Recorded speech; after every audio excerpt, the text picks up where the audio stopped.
Nida Tounes dans la tourmente. La première force politique de la Tunisie et vainqueur des dernières législatives est au bord de l'implosion. En début de semaine, une soixantaine des 86 députés que compte la formation ont déclaré ne plus reconnaître l'actuel comité exécutif du parti. Ils ont donc appelé à un congrès national dès ce samedi 14 mars. Une initiative aussitôt rejetée par les instances dirigeantes du parti.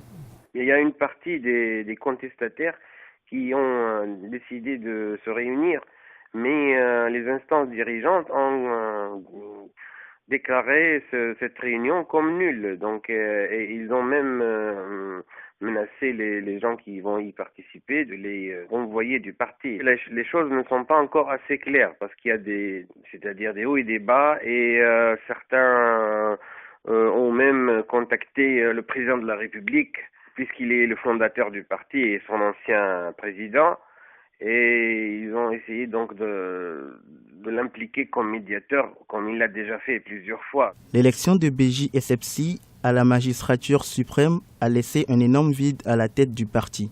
Ces nouvelles fonctions ne lui permettent plus d'assurer son rôle de leader au sein du groupe. Depuis son départ, la formation traverse une crise qui couvait depuis bien longtemps. Essebsi ne pouvait plus rester à la tête du groupe puisque, d'après la Constitution, le président de la République ne doit pas appartenir à une formation politique. Il y a trop de problèmes qui se posent, et même les partis qui sont en train de s'entre-déchirer ne parlent pas le même langage. Ils n'arrivent pas à s'entendre. Certains parlent de légitimité historique, d'autres de vouloir progresser dans l'organisation du congrès, d'autres de représentativité au sein de l'Assemblée générale des représentants du peuple, puisqu'ils veulent inclure certains députés dans les instances dirigeantes. Donc vous voyez, c'est vraiment un vrai charabia qui s'est installé. Véritable force politique, Nida Tounes n'a jamais tenu son premier congrès. 3 ans après sa création, le parti ne dispose d'aucune instance de direction claire